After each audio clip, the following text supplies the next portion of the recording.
सबसे पहले मैं अपने शिव गुरु और माता पार्वती के चरणों में प्रणाम करती हूँ। गुरु भाई गुरु बहनों के चरणों में प्रणाम करती हूँ।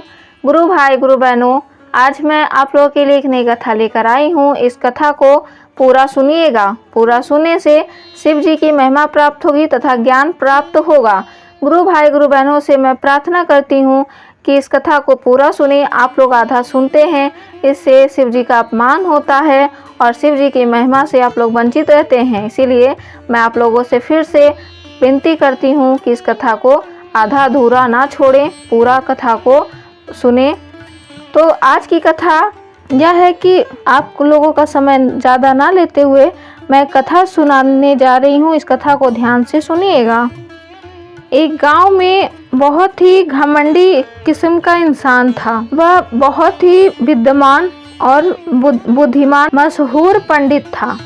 वह इतना उसे अपने ज्ञान पर घमंड था कि वह अपने सामने वह किसी को कुछ नहीं समझता था।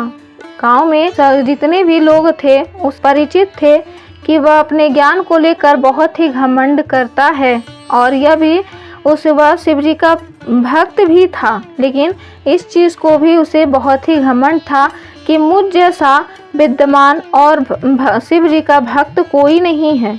तो कहते हैं ना गुरु भाई गुरु बहनों कि जब भगवान का घमंड नहीं रह सका तो हम जैसे साधारण इंसान का घमंड क्या है। जब भगवान का शिव जी अच्छे भगवान का घमंड को चूर कर चुके हैं तो हम जैसे मनुष्य, साधारण मनुष्य क्या हैं। और घमंड करना भी नहीं चाहिए। तो यही भक्त को अपने ऊपर ज्ञान का घमंड हो गया था। लेकिन लोगों की बातों को हमेशा यह कहता रहता कि मुझ जैसा ज्ञानी कोई नहीं है। तो लोग उसे कहते कि पंडित जी, इतना भी घमंड नहीं होना चाहिए। भले ही आप बहुत ही ज्ञानी हो, यह हम सब जानते हैं, लेकिन हम लोगों के सामने आप अपने सामने हम लोगों को भी कुछ नहीं समझते हैं। जब भी मैं आप लोगों से बातें करता हूँ तो अपनी बातों को सही साबित करते हो और हम लोगों की बातों को गलत कहते हो। ऐसा नहीं है कि आप सब कुछ जानते ही हैं। ऐसा भी हो सकता है कि कहीं आप भी गलत हो, कुछ ऐसा ना सीखे हो और हम लोग उस बात को जानते हैं। ज़रूरी नहीं है गुरु भाई गुरु बहनों कि जो कुछ हम सीखे हैं या आप सीखे हैं, हम जानते हैं या हम सीखे हैं तो आप जानते हैं, कुछ ना कुछ रह ही जाता है। इसलिए गांव की बातों को सुनकर उस पंडित के दिमाग में आता है कि कहीं सत्य तो नहीं है, कि यह सत्य है कि कहीं मैं इतना सीख चुका हूँ, कहीं कुछ छूट तो नहीं गया। क्या मैं किस गुरु के पास जाऊं कि मुझे सारी विद्या प्राप्त हो सके। और तभी मंदिर में जाता है और शिव जी से प्रार्थना करता है। उसके स्वभाव से वह पूरे गांव में खुद जिसे पूरी विद्या आती है, वह पूरे गांव में ऐसा विद्या सिखाने वाले गुरु को ढूंढता है। लेकिन उसके स्वभाव से उसे कोई भी गुरु ऐसा नहीं मिल पाते हैं। अगर जिसे पूरी विद्या आती भी थी वह सिखाना नहीं चाहता था, सिर्फ उसकी घमंड के कारण, उसके अहंकार के कारण। क्योंकि अगर सीख भी जाए तो फिर वही अपने ही गुरु का अपमान करेगा, अपने ही गुरु को नहीं मानेगा। तो वह नहीं मिलने के कारण उदास होकर वह शिव जी के मंदिर जाता है और शिव जी से प्रार्थना करता है, हे महादेव, मेरी क्या गलती है, मेरी ऐसी कौन सी विद्या है जो मैं अभी तक सीख नहीं पाया हूँ। और मैं आपसे प्रार्थना करता हूँ, अगर मैं आपका पूजा सच्चे मन से कभी भी किया हूँ, हमेशा करता हूँ, तो आप मुझे एक सच्चे गुरु से मिलवा दें ताकि मैं हर एक वो विद्या सीख जाऊँ जो कोई भी अभी तक कुछ भी बचा हो। ऐसी विद्या मुझे सब कुछ सिखा दे जो कोई ऐसी विद्या ना बचा हो। तभी वहाँ से फिर जाने लगता है यह बोलकर। तभी वहाँ पर एक साधु गुरु आते हैं और वह गुरु उस पंडित से कहते हैं, बोलो बालक, बोलो वत्स, क्या बात है। तभी वह पंडित कहता है, गुरुजी आपको लगता है? तभी महादेव यह सब देख रहे थे और अपने भक्त का अहंकार को तोड़ने के लिए और उसे सही रास्ता दिखाने के लिए वह खुद स्वयं शिव के साधु का रूप धारण कर मंदिर के बाहर आने लगे। मंदिर से गुजर रहे थे और इधर पंडित भी मंदिर के बाहर से गुजर रहा था। तभी साधु बाबा को देख कर वह पंडित कहने लगा, गुरु बाबा क्या आप? गुरु बाबा को प्रणाम करता है और कहता है, गुरु बाबा मुझे आपसे कुछ बात करनी है। तभी वह साधु, जो शिव जी रूप बदल कर साधु बाबा थे, वह कहते हैं, बोलो बेटा क्या बात है? तभी वह पंडित कहता है, बाबा आप क्या पूरी विद्या जानते हैं?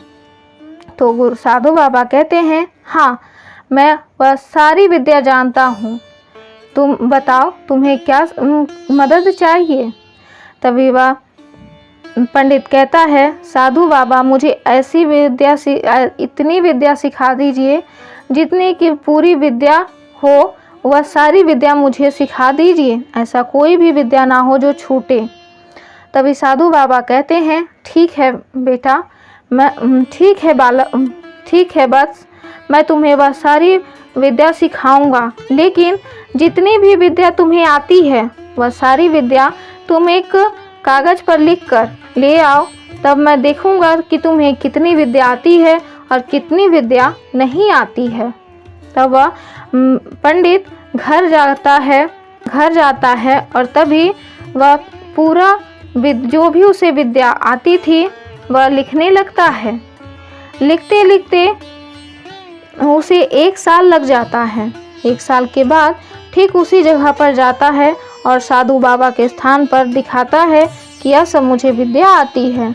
तब वह पूरा का पूरा एक पोथी बन चुका था, जिसे गुरु बाबा देखे तो कहने लगे, बेटा यह तो बहुत ज़्यादा है, इसे मुझे पढ़ने में बहुत ही ज़्यादा समय लगेगा, इसे संक्षिप्त में लेकर आओ।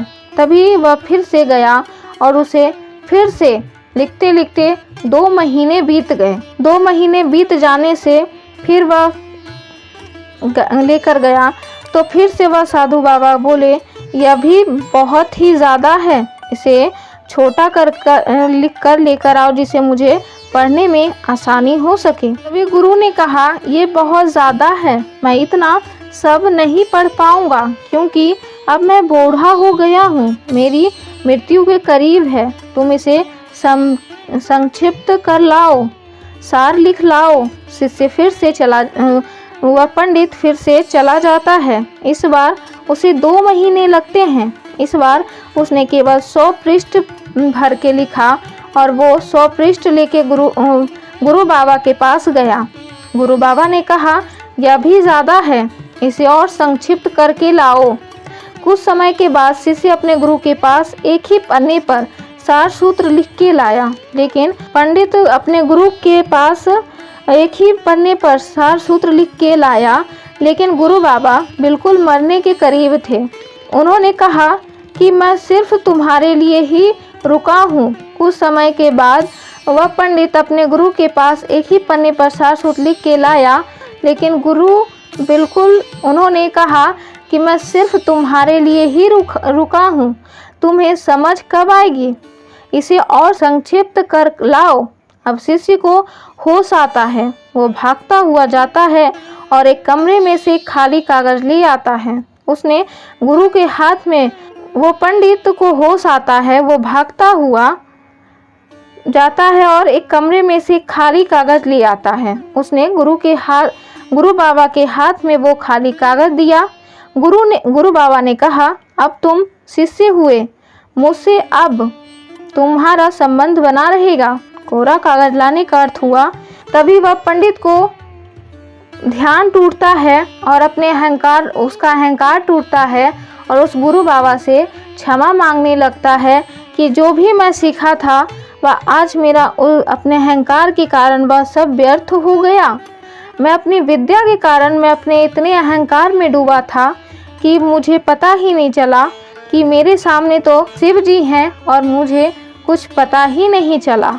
तभी शिव जी अपने रूप में आते हैं और कहते हैं, अहंकार इंसान को गड्ढे की ओर ढकेलता है। तुमने विद्या जितनी भी सीखी लेकिन वह तो सही थी, लेकिन तुमने अपने अहंकार के कारण डुबा रहे थे।